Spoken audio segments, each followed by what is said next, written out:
beneath the shade of an old tree, surrounded by his favorite toys, protected by a nightlight that keeps out the dark. This is where you'll find Trevor Ulrich.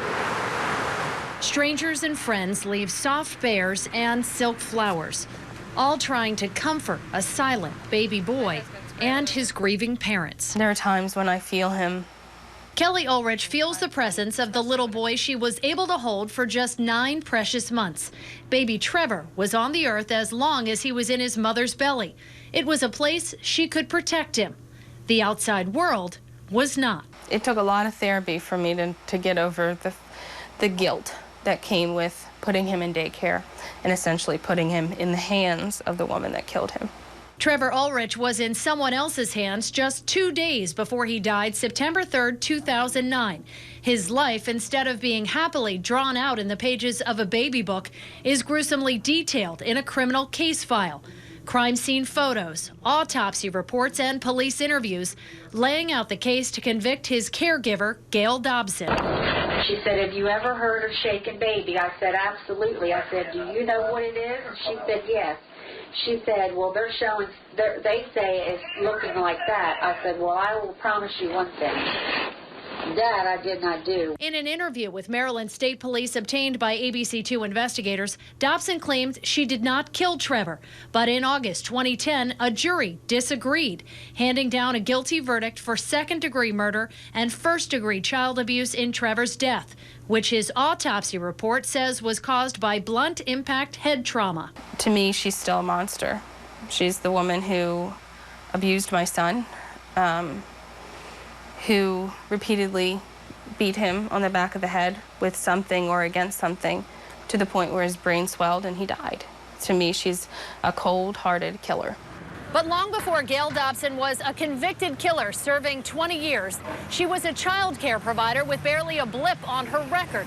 But even after Trevor died after being injured in Dobson's care, we learned the state did not take away her ability to continue watching children. ABC2 investigators obtained the state's disciplinary file for Gail Dobson from the Office of Child Care, which oversees providers. The state conducts an investigation anytime there's a death of a child in care. But the file shows an OCC rep didn't conduct a site visit at the home where Dobson lived and provided care until September 9th. That's a full 6 days after Trevor died.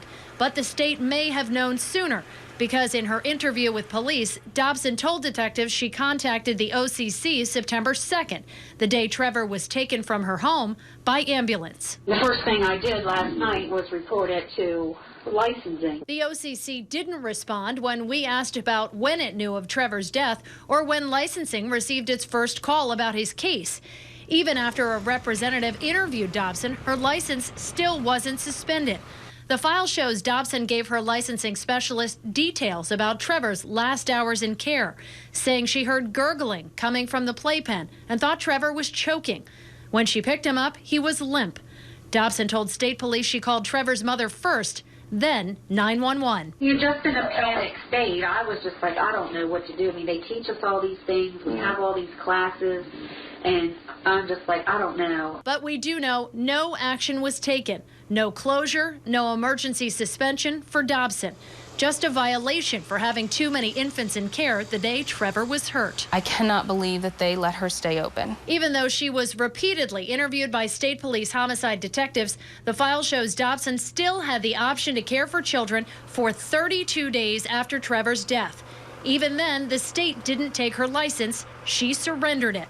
Dobson's disciplinary file says she voluntarily handed it in after being told state police would be charging her in the death of Trevor Ulrich. There's a flaw in the system. I just think anytime it's being investigated, she should have been shut down. And the Office of Child Care had the discretion to do so. State regulations give it the power to take action when there is a threat of harm to children. We wanted to talk with OCC Director Liz Kelly about why nothing was done, but the agency told us it would be inappropriate to comment because Dobson is preparing for an appeal. We need to be those children's voices and be able to shut that person down, figure out what happened and go from there. From here, Kelly Ulrich says she wants to fight to change state regulations, making an emergency closure mandatory during an investigation if a child dies in care. She's also welcomed a new baby into her life. But that joy will never replace the pain she felt losing the little boy that's always close to her heart. I think that part of him will be with this baby as well. And I do think he's watching over.